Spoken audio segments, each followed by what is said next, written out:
Level 1. The mistake. It happens on a Tuesday, not a dramatic Tuesday, not a Tuesday that felt different from any other. You woke up, made coffee, checked your phone. Ordinary morning, ordinary life. The kind of Tuesday that exists only to be forgotten. You were driving home from a late shift when you saw the accident. Two cars, one flipped on its side, glass everywhere. You pulled over because that's what decent people do. You called 911. You got out to check if anyone was hurt. The driver of the second car was standing outside, unhurt, already on his phone. You walked toward the flipped vehicle, tried the door, couldn't get it open. Then the sirens. Then the other driver pointing at you. Then the officer's hand on your shoulder before you could say a word. The man in the flipped car was dead, had been dead before you arrived, the coroner would later determine. Blunt force trauma. The other driver ran a red light at 60 miles per hour and walked away. But you were crouching beside the vehicle when police arrived. You had blood on your hands from pulling at the door. You had no lawyer, no witnesses, no one who could explain what you were doing there. The other driver had a cousin on the force. You had nothing. The interrogation room was cold in the way interrogation rooms always are. Deliberate cold, designed to make you feel small. They asked questions that assumed guilt before you answered.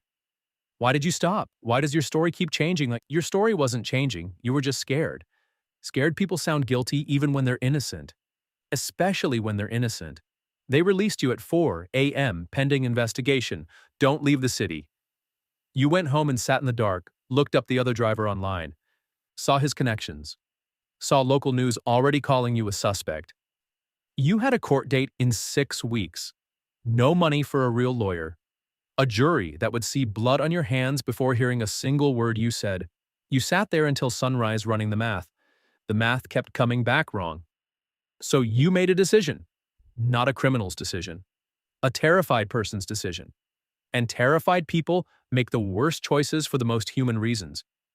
You packed a bag. Took the cash from the kitchen drawer, $412. You didn't say goodbye to anyone. Not because you didn't love them, because you didn't know how to explain that you were innocent and running at the same time.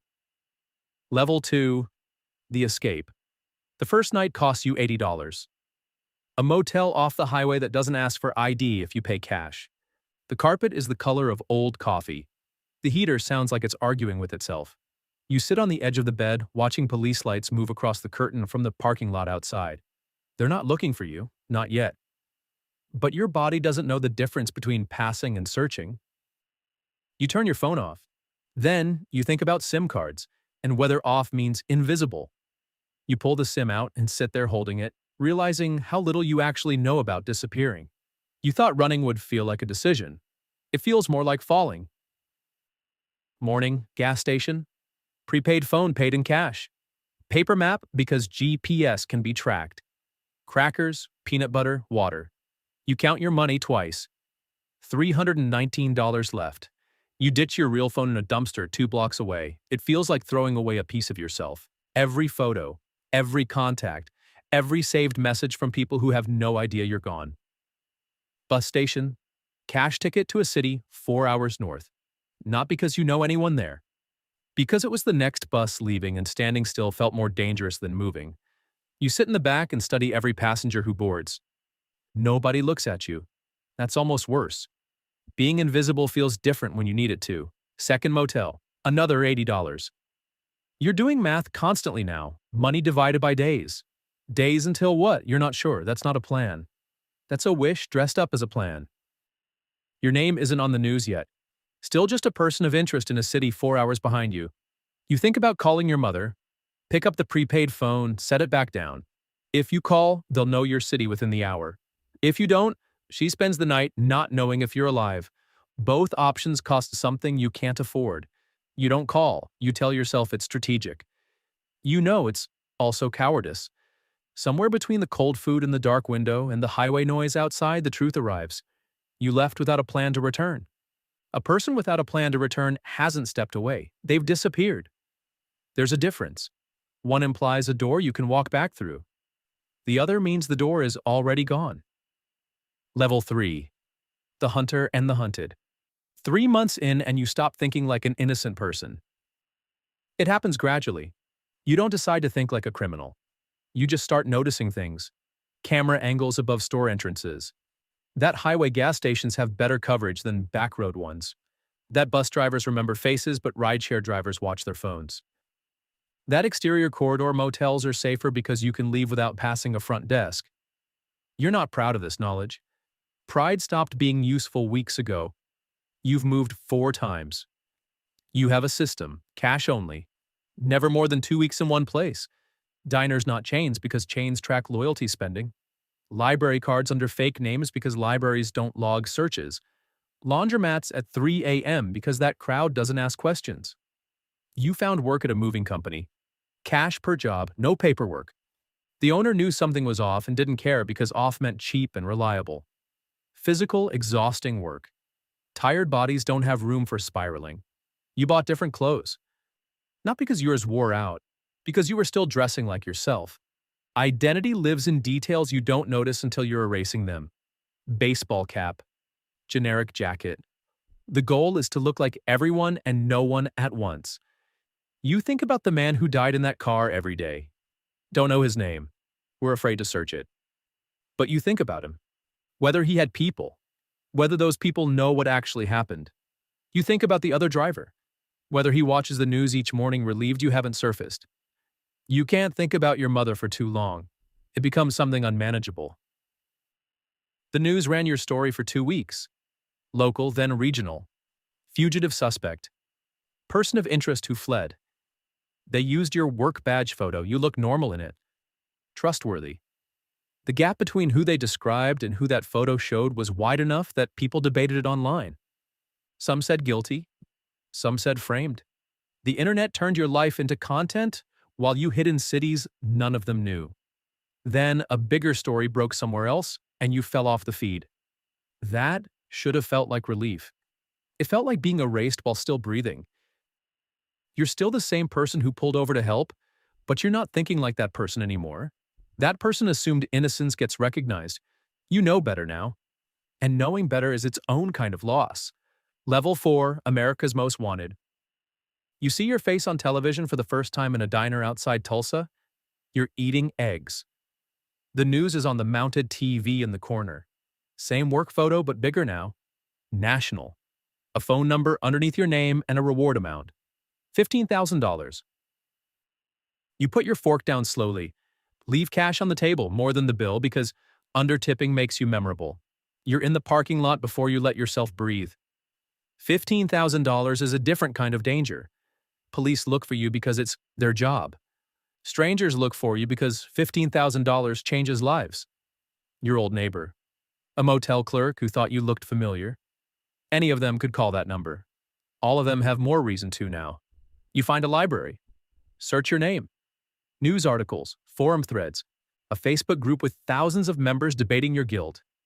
Someone posted a photo claiming it was you at a Missouri gas station. It wasn't. The comments argued anyway. People who've never met you are certain they know your character from a headline and a photo. Your mother gave an interview. You watch it with the sound low. She's in the living room you grew up in, holding her hands together in her lap the way she does when she's trying not to cry publicly. She says she knows you. Says you couldn't have done what they're saying. She looks smaller than you remember. You close the tab before it ends. Ending it yourself feels like less of a loss than watching it finish. You move again. Smaller city. Less infrastructure. A boarding house run by a woman in her 70s who's rented rooms long enough to know that questions reduce occupancy. You pay up front. She doesn't ask your name twice. You dye your hair in the bathroom sink. Grow a beard. Look in the mirror and recognize the structure of your face, but nothing else. You're becoming someone who lives like this, not someone passing through. You stop checking the news after the second week. Not because things improved, because the story they're telling has nothing to do with who you actually are. Reading it starts to feel like agreeing, like letting a headline become your identity. You know the whole truth. The problem is, you're the only one who does. Level 5, the ghost. 2 years pass the way water moves. You barely notice until you look back and realize how far you've come. You're in a mid-sized city in the Pacific Northwest. Rainy, anonymous. The kind of place where people move to start over so often that starting over doesn't attract attention. You have a name that isn't yours. James Calloway found it on a gravestone in a cemetery. Born 1986, died 4 months later. Long enough for a birth certificate. Not long enough to build a conflicting history. You work nights at a warehouse. Forklift certified under the new name. Physical, quiet work with coworkers, too tired for questions. There's a guy named Ray who brings terrible coffee and shares it anyway. A woman named Gloria who's worked the same shift 11 years and knows everything about the building. They know you as James, quiet James who's reliable and brings donuts on Fridays. You built James Calloway carefully. He's a good coworker. The apartment is small but yours. There's a plant on the windowsill that surprises you sometimes, that you've stayed somewhere long enough to keep something alive. Library card, bus pass. A preference for the Thai place on 4th. Small textures of a constructed life. The terrifying part isn't hiding. The terrifying part is that hiding has started feeling normal. You stopped flinching at police cars around month 14. Stopped running camera math at intersections around month 18. Hypervigilance fades when nothing happens. That's how humans survive sustained stress. They adapt. But adaptation costs something nobody warns you about. You're adapting to being James Calloway. And James Calloway has never heard of the person you used to be. Your old life feels like a movie you saw years ago. You remember the shape of it, but not the details. Your apartment, your routines, the exact sound of your mother's voice when she was happy rather than afraid. Those things are going soft at the edges. Memory needs feeding. Yours has been starved. You don't know if the case is still active. You've been afraid to look. Knowing would require a decision, and decisions feel dangerous. You've survived by staying still, by being so ordinary, nobody looks twice. So you work the shift, water the plant, eat at the Thai place on 4th.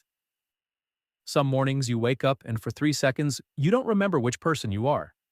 Those 3 seconds are the most honest part of your day. Level 6, the choice. You find out by accident. 3 years after leaving, you're on a library computer looking up warehouse certifications when your old name appears in a suggested search. You sit there a full minute before clicking. The case collapsed 8 months ago. Dashcam footage from a delivery truck parked a block from the accident. Clear timeline. Clear proof you arrived after the impact. The other driver's story unraveled. His connection to the officer who questioned you became part of a larger departmental investigation. Your name now appears not as suspect, but as victim of a miscarriage of justice. A detective was quoted saying they'd welcome you coming forward. Welcome you, like you stepped out for coffee. You close the tabs and sit motionless for 40 minutes. Here's what they don't understand. Coming back isn't just logistical. It's not only about whether you'll be prosecuted. Those things matter, but they're not the hardest part. The hardest part is that the person they want to come back doesn't exist in the same form anymore. You left at 29. You're 32 now. The person who drove away that Tuesday had an apartment, a job, a mother he called every Sunday. That person had a future still being written. James Calloway has a warehouse job and a plant, and a preference for the Thai place on 4th. Those aren't the same person. Coming back means explaining 3 years. Means your mother seeing you after 3 years of silence and finding a way through it. Means friends who answered police questions, readjusting everything they believed. Means a city that remembers you as a fugitive before it remembers you as innocent. You think about it for 2 weeks. Keep working the shift, water the plant, share Ray's bad coffee. Ordinary days that now feel temporary in a way they didn't before. Then, one Sunday morning, you pick up the phone. Not to turn yourself in, not yet. You call your mother. It rings twice. She answers. You say her name. She's quiet for a moment. Then she exhales in a way that contains 3 years of not knowing compressed into one breath. You tell her you're alive, that you're okay, that you're sorry. She says your real name, the one you haven't heard in 3 years. It sounds like a door opening in a room you'd sealed off. Whether you go back is still a question. Whether you're still the person who left is a different one.